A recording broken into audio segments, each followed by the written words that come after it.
Hi, my name is Alistair Wheate. I'm a Senior Solutions Strategist at Brandwatch based in London. For those who don't know us, we are the world's leading social media listing and consumer insights company. We have a range of technology solutions for brands wanting to understand how they are discussed online and to get deeper insights into their customers' needs and preferences. There are other social media analysis platforms out there, but one of the things that makes us different is that we also have a large team of very capable research analysts. That's our strategy and insights team. So we are both a tech vendor and a research agency, which means that we're using our own industry-leading technology to produce industry-leading research for our clients. We partner with the world's leading social media platforms, most of whom are also our clients, to get the best data and metrics available from those platforms into ours. What that all means is that we have unlimited access to the latest and best innovations in technology and are usually the first to use these to answer real-world business questions for our clients. So I'm here today to share with you some of the best practices from our team of experts and our experiences of working with many of the world's leading brands to deliver cutting-edge market research using social data. I know most of the people listening into this right now work at research agencies or in-house market research teams. So I hope what I'm about to say will prompt you to go back and think afresh about how you are using social data in your research toolkit. And for those who aren't doing any social media insights right now, hopefully this will prompt you to have a closer look and make a start yourselves. A little bit about me. I'm part of the solutions strategy team at Brandwatch. We're a team of consultants who work with a wide range of clients around the world to advise them on how they can make better use of social media insights to help them achieve their business goals. As part of my day-to-day work, I get to speak with marketers in businesses large and small, and it still surprises me how, for many brands and agencies, social media is so underutilized as a source of insights. Social media is often the poor cousin in the market research playbook. Big bucks are spent on things like surveys, focus groups, and search analysis, and social, if it gets used at all, is often limited to the domain of what's being said about my brand, what engagement did our campaign get, etc. When I'm talking with quote-unquote traditional market researchers who are skeptical about the merits of social media as a medium of research, I often get asked questions about sample size, sentiment accuracy, and sample bias from specific social platforms. These are all valid questions, but kind of miss the point in terms of what is and isn't possible with social media data and how to handle it correctly in any market research exercise. It's also sometimes the case that market researchers stay away from social entirely due to misunderstanding how GDPR and other data laws apply in the social sphere and what is or isn't allowed. So the big headline is that social media insights can now connect more dots.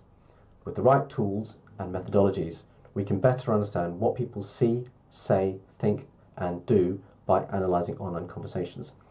Social media insights can augment or replace other slower, costlier methods to answer business questions. But it's vital to understand the nature of the beast.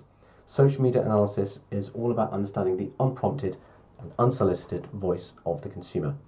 The data is unstructured, and due to how people speak, it's going to be messy.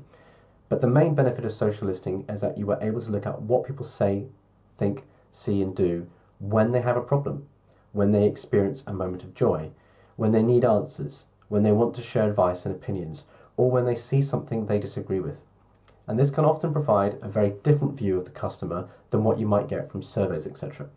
The data is often much more opinionated and can be emotion-fueled in a way that other forms of research just won't capture. So for those willing to dig deep into the data, there is a goldmine of insights awaiting. But also be prepared to sift through conversations to find the nuggets of insights. Whether you're mining or sifting, the right tech and the right techniques will enable you to develop richer insights at scale faster and more cost effectively than ever before. Done the right way, you can better understand target audiences, the market, and competitors. So you can manage and mitigate reputation risk. Why wait for a survey or focus group to warn you of a potential risk to your brand? Social media analysis through dashboards and alerts can provide near real-time warning of an issue that could become a risk to your business. Surface trends and opportunities. Don't just focus on brand conversations. Many of the most valuable conversations won't mention brands at all, but will instead talk about needs, pain points, products, features, and other general topics. So think more broadly about how your customer might be talking about the issues that matter to them and that you can address. For example, if you're an insurance company, don't just look for mentions of insurance brands or even phrases like insurance. Look for conversations about how consumers might be worried about getting healthcare, or what might happen if they're in an accident overseas or their property is damaged, etc. Identify influencers. You may prefer terms like opinion leaders or subject matter experts here. This isn't just about who has the most followers or the most engagement, but who is actually impacting the discussion online on a key topic. We can then go further and understand if and how these influencers are impacting consumer opinion and even opinion towards your brand and competitors. Monitor performance.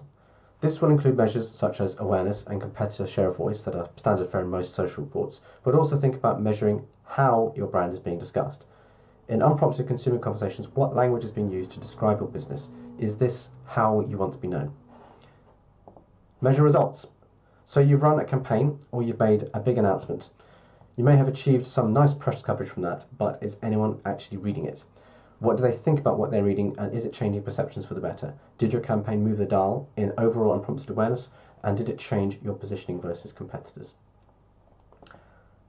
Social insights can be used to support multiple functions across a business. For us as researchers, social media has the potential to provide cost-effective and quick-turn insights for all sorts of use cases. In marketing, don't just consider social media analysis to look back at campaigns to measure how many mentions and engagements you got. Use insights from social to help you plan your campaign. Identify topics you can connect with, influencers you should partner with, and ideas that can help your content be more engaging. For consumer insights, use social as the voice of the customer to identify trends in consumer behavior and unmet needs. We can, for example, also analyze review websites such as Google Reviews, Trustpilot, and over 200 other review sites. In comms, most social media analysis tools, like ours, can be used just as effectively for online news monitoring and analysis, and be a very cost-effective way to monitor and analyze your news content. Moreover, adding in social can help you understand the impact of your earned media and assess what, if any, impact positive or negative coverage of your brand is having on consumer opinion. Customer experience. Understand what your customers are saying about your brand when they're not talking directly to you, and benchmark yourselves against competitors to better understand how well you are servicing your customers. In R&D, many of the leading firms we work with now use social media analysis to help with product innovation. We have many examples where social has been used to analyze customer discussions around ingredients and flavors or scents, for example, in social media, and this has led to product innovation in categories such as food, beauty, and consumer health. In sales, you can use social media insights to understand what might be driving demand for specific products and to help gauge potential demand for products ahead of launch in order to ensure adequate stock levels. In the B2B space, social media listening can also be a very effective way to identify potential leads for your sales team. In human resources, think about what are the challenges and expectations of current and future employees. What can your business do to better attract and retain the best talent? What are your peers doing, and how is this being perceived in the marketplace? For data science, social media analytics can be especially powerful when used alongside other data sources, such as a leading indicator or a way of validating findings from other sources. Most social analytics platforms have APIs which can be used to export data for this purpose. And finally, compliance legal. Social media analysis and listening can help to monitor for potential compliance or legal risks. And I'm sure your colleagues in those teams would far rather to get early warning than late warning of those if at all possible. Now let's look at some do's and don'ts for how to make use of social insights in your market research. First of all, don't expect a clean data set straight out of the box. You might well need to experiment and iterate in terms of how you define what conversations you should be including in your market research. For example, one method we often employ in our own work to get accurate data is to use personal pronouns. So we search for people sharing personal opinions or behaviours. That can include terms like I want, I need, my family, etc. Do expect to make multiple revisions of your search queries. Search queries are the core of any social media analysis, as that is how you define the data you want to analyse. As well as doing our own research for clients, we also work as enablers for hundreds of agencies who use our technology platform for their own client work, and that might include some of you on this call. So I get to see how agencies create queries and capture consumer conversations, and sometimes these are not as well optimized as they could be. and they make meaningful analysis of the data harder than it should be. So we work with these teams to improve how they capture the data. Time spent ensuring that you are getting the right conversations is very worthwhile, as it will save you time analysing the data and give you better, more accurate conclusions. Don't expect all of the answers to drop out of a dashboard. Technology platforms like ours are powerful, but they are not a magic box. Many times I've spoken with clients who expect the dashboard on its own to answer big questions like what are the latest trends in fashion. When the answers to their questions aren't immediately offered up, they give up. So do be prepared to get in and read what is being said. Advances in machine learning and NLP have a lot of analysis, help a lot with analysis of unstructured data, but in most cases these mainly serve to provide signposts about what might be driving a consumer discussion or trending topic, and in most cases there still needs to be a human to actually go in and analyse and read what is being said and to make qualitative judgments about what this all means. So good news for all of us that the AI is not about to replace us just yet. Don't try to transpose questions from a survey straight into social data. As part of the briefing process we work on with clients, I sometimes get sent a list of questions that clients use as part of their market surveys. So that could be a brand tracker, for example. The expectation being that we can create a social media version of these same metrics. For example, a question could be, which of these terms would you use to describe our brand or our competitors? Innovative, responsible, forward-thinking, caring, that sort of thing. But the reality is that people don't usually talk about brands sometimes in those terms online. So instead of starting with the brand tracker questions, start with the purpose of the tracker and work backwards from there. So the goal is to measure brand health and awareness, and then we need to think about how people might actually talk about your brand online and competitors. This might involve some discovery, and then try and translate those conversations into metrics that you can use to measure brand health. For example, what language do people use when they talk about your brand, and how to classify this against the metrics that matter to your business. Do think creatively about how to find answers to your business questions. The skill here is to have a firm grasp on how consumers actually talk online, and to think about the right sorts of conversations to focus on, and then how to segment these to make sense of the data and understand trends. For example, if you are a consumer healthcare company, how might people be discussing their daily routines? What can you learn about how these behaviours have changed through the pandemic? How should you segment this conversation into key moments? For example, work, leisure, socialising, and then to split this into key audience, for example, parents, students, working professionals, etc. On that point, audience segmentation is often an area that is overlooked in social media analysis, as it can be quite hard to do. In some cases, you can effectively segment by audience, but segment audiences based on how they describe themselves in their bios. But in other cases, we'll need to segment them based upon what they actually say in their posts. For example, someone might say in an automotive forum, I drive a Tesla or I drive another electric vehicle, and that would be then used to classify that person in an EV driver segment, which automotive clients will use to compare different preferences and priorities between EV drivers and non-EV drivers. But do be careful when you are segmenting users this way, as certain types of segmentation are not permitted under data privacy rules, and do feel free to contact us if you need more clarification about what isn't doable there.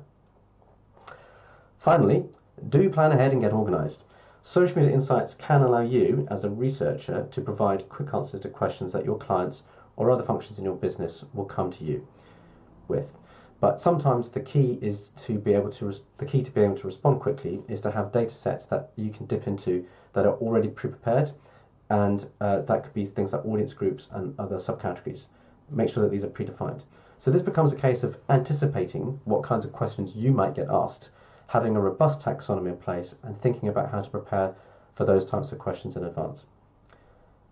So that, for an example, could be one of our CPG clients who have a team dedicated to social media sites that then has a global sustainability query set up, tracking a wide range of consumer conversations related to sustainability topics in multiple languages.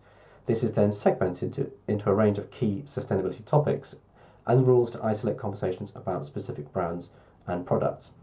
So when a question comes from within their business, they are able to dip into that already quite well-defined data set to get answers much quicker, and to make sure that those findings are also more valid. So this means a much quicker turnaround in producing valuable insights, and as a result, we see these sorts of functions in our clients. They get multiple requests from a variety of functions every day. So let's think about how you can prepare and plan this when you are offering social media insights as a value-added service to your clients or to other functions within your business if you're an in-house team. I'm going to go back now and look at some of these functional use cases I talked about a little while ago in some more detail and show you the way that we present this back to the people we work with. So let's look at a couple of these use cases in a bit more detail. What you're looking at here is a slide that we would use to work with one of our clients and explain how social can be used to inform consumer insights. You might want to consider creating your own your own cards like these to help you work with your clients and explain how social data can be used to address their business use cases. So this is the consumer insight slide. Some of the stuff I've talked about already. What we do at the top, we will highlight potential accountability. So this can feed into market research, persona development, etc. We'll explain the use case at the top right, and then we'll put a list of potential questions. These sorts of questions, when written down like this, can really help other functions in your business or clients understand how to think about what social data can actually help them with. So just look at some of these questions. We're looking at things like what can be learned about target audience in terms of demographics, psychographics, attitudes and behaviours, what drives decisions, and how do drivers shift seasonally at various life stages. Here's another example. For research and development, we have potential accountabilities that could mean this feeds into product development, product management and innovation. And some of the example questions here are, what are the white space opportunities in the product category? What product attributes are driving consumers away from or towards purchase satisfaction and loyalty? And one more, just give an example here from human resources. This can feed into talent acquisition, employer branding, and internal relations for larger companies. Potential questions to be addressed: how can we best understand industry thought leadership to attract and retain talent? How do decision drivers of employees or recruits shift by life stage or career stage? So just 3 examples here. There we go: consumer insights, research and development, and human resources from the list I talked through before. And we're very happy to help you create these if you want to think about how to partner with other functions within your business if you're an internal market researcher, or how to present this to your clients if you're a research agency and you're looking to expand the range of services that you offer to your clients. So then recap again some of the points I've already mentioned about how this is different. So with social data, we're really talking about big data, and this includes social media analytics, but it also includes things like web data, web analytics and search and SEO, whereas small data is more about surveys and polls. So with social, it's very much in that big data category. We're talking about a very large sample size in most cases, but you can also create much smaller samples by focusing on very niche conversations and targeting the conversations onto what matters and personal opinions. The big difference as well between this approach is that we're looking at unprompted and unstructured data, so the challenge is to figure out how to actually structure that data. And with the social data as well, do expect that we're going to have a higher error rate. Like I said, social conversations are very messy, and things like automated sentiment analysis in social is very useful as a guide to compare, for example, one brand against another, or to see how things trend over time, or to compare one issue against another issue. But you are certainly going to see errors in the sentiment scoring if you dig into it. But if you want to take a purist view, you might think that that's not accurate enough. But remember, we're looking at things at scale in most cases, and so the overall trends are still going to be very useful for you to understand what's going on in the wider consumer space and how that can impact your brand. So again, recapping, the social insights that you can provide will support the entire workflow, from preparing for a campaign, planning it, running a campaign, measuring it, and iterating it. Or it could be to do with an employee comms scheme, or it could be a PR campaign or product launch, etc. So think about this not just as a retrospective look back at how well a campaign did, but very much try to use social data to help you plan and get the campaign right in the first place. So now we're going to look at just one example of where we've used social data in practice, looking at the topic of the future of work. And so this has been for a variety of clients where we've looked at this topic, but in particular this was more in the employee branding, company branding and talent recruitment space. So we've looked at a very large number of conversations online, 27 million posts in a course of a 2-year period, talking about the future of work and then remote working. And this was looking through the pandemic. So a lot of things changed during this time, and our clients are wanting to then understand how they maybe need to adjust what they say about work-life balance, for example, or bringing people back to the workplace. We're continuing to track this now in the phase that we're moving into now, where hybrid work, which you can see is a smaller topic during this time period, but has become much larger in recent studies that we've done. So lots of things going on. Important to think about how to structure the data in order to make sense of it and understand what this means for your clients. And again, just to see this is the big picture view of all the volume, then we can dig down and look in detail at specific conversations that are being discussed and make recommendations to clients. For example, we say people are looking for help with setting healthy boundaries between work and life. Many say they're struggling with always-on work culture that blurs the lines between work and home. So this is just an example of the sorts of verbatims from people online that we pick up. We can analyze top content, we can analyze influencers, and we can provide quite a good flavor of what's being said. Just another example here. Many are challenged trying to balance digital communications with productivity. So again, this is adding flavor to the data points by actually bringing it to life and showing what's actually being discussed. But then we're adding unprompted consumer opinions, conversations between key groups online, and that is a great way of bringing things to life in the reports that you provide to clients. Just a couple more examples here. So now we have some time for some Q&A. Happy to answer any questions you have, and if you can't think of any questions right now, do please feel free to get in touch. At another time, you can contact me via my email there, awheate@brandwatch.com. Thank you for your attention.